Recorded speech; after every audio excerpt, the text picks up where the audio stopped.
Menopause is not a disease. You know, I used to think menopause was something that crept in with hot flashes, made you fan yourself in church, and left you standing in front of the freezer eating ice chips in your bathrobe. You know what I didn't expect? Rage. Not just sadness, a thick, muddy, emotional detachment that made me feel like I was moving through life in grayscale while everyone else was living life in color. It started slowly. One day I snapped at my husband for chewing too loud. The next, I was glaring at my loving children for having the audacity to ask me what was for dinner again. I felt like I was doing all the things: shopping, cooking meals, doing the laundry, homeschooling, working, all while smiling in public. But it was like I had been replaced with a very capable yet robotic version of myself. And the worst part, my family, they noticed it. The look in their eyes. A heartbreaking mixture of confusion, sadness, and that quiet fear that whispers, is she mad at me? Did I do something? They didn't know how to help me. And honestly, I didn't know what needed helping. But I did what I always do when I don't understand what's going on. I prayed and put on my therapist hat. I zoomed in. I asked better questions. And I finally said it aloud. I think I'm in the middle of menopause. And shoot, it's kicking my butt.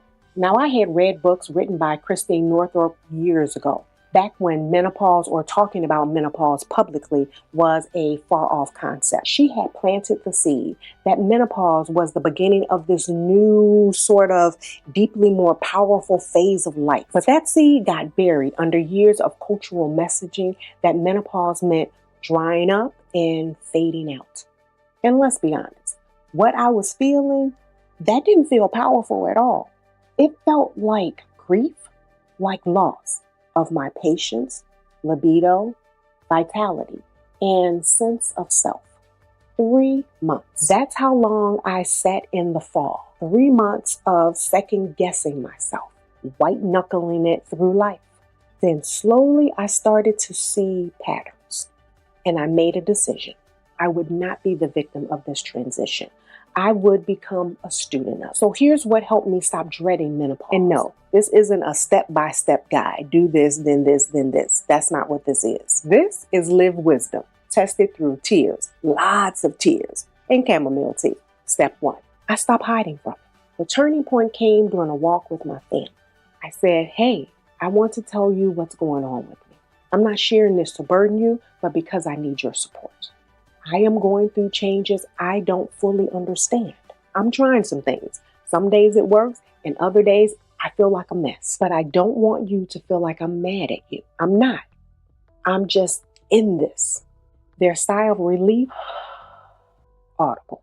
From then on, the eggshells that I noticed they were walking on, that disappeared, and our connection returned. Step 2, I stopped managing my symptoms and started supporting my body. That's where Ayurveda came in. Ayurveda does not treat menopause like a disease.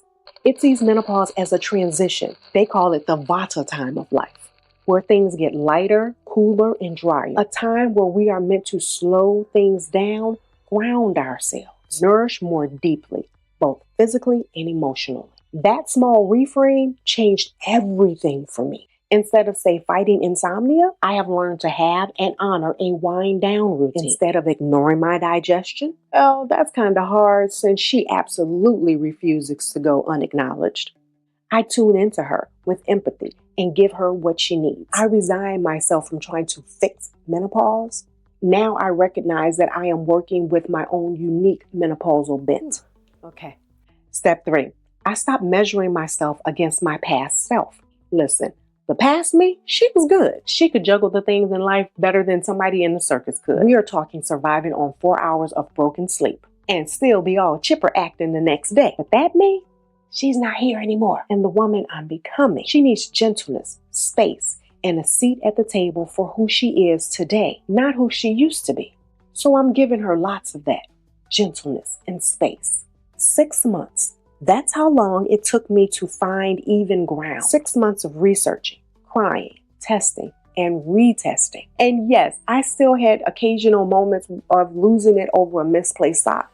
And while peeling potatoes, that's a story for another time. But now I feel like I'm in my skin again. Not the same skin, new skin, wiser skin. And if you're in it right now, in the fall, the rage, the exhaustion, let me offer you this. Menopause is not a disease. It is not a failure of your body. It is not something to dread, fight, or fix. It is a transition, a season. It is the beginning of a version of you that finally knows her worth.